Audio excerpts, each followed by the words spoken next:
So Laura Trump says that Donald Trump's legal expenses is now an important issue to Republican voters because they see how Donald Trump is being treated and they're outraged.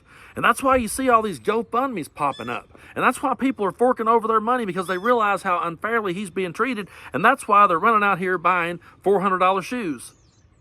Some of the gaudiest, ugliest, tackiest looking shoes I've ever seen in my life. People who tells you that Joe Biden's economy is in the tank are the same ones going out and paying $400 for those shoes.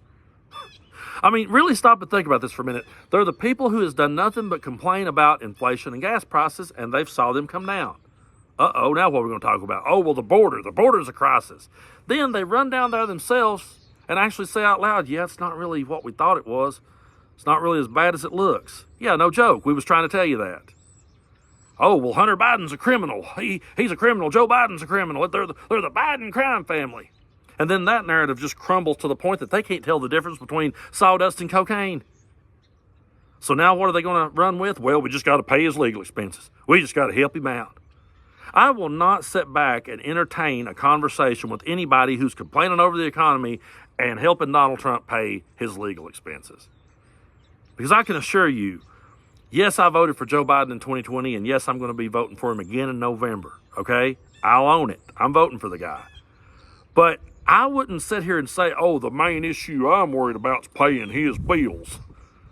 That is the most ridiculous thing that I've ever heard, and I can't take anyone serious who says that that's one of their biggest concerns. Because if he was this successful businessman and this brilliant politician that y'all make him out to be, he wouldn't be in this mess to start with.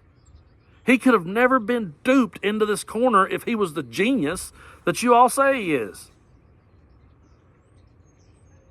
I'm going to be going to the polls in November because I care about American democracy and because I don't want a guy to regain power who says he wants to be dictator on day one. I'm not saying Joe Biden's perfect, and I never have, but I feel like that if I vote for Joe Biden, I'm going to live to vote another day. I can't say the same about Donald Trump. But people on our side of the aisle, we're going to be going because Joe Biden has been rolling up his sleeves and going to work for the country. And he's been doing so despite all this drastic train wreck that we see from MAGA. He just continues to go to work. And I'm going to be going to the polls and voting for my daughter's future.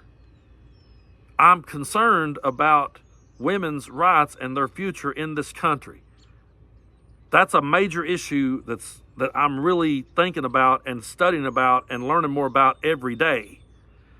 And it's one that we should absolutely keep our eye on the entire time.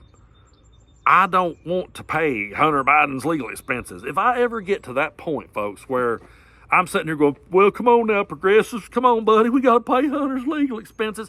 Will somebody just please come and put me in a straitjacket and take me out of here? If I do, you guys have my permission to do that. Because at the end of the day, if that is an important issue to you, then you've exposed yourself for what you really are. You don't actually care about the issues at hand. You're just caught up in this story, and you're caught up in this illusion of winning with Donald Trump.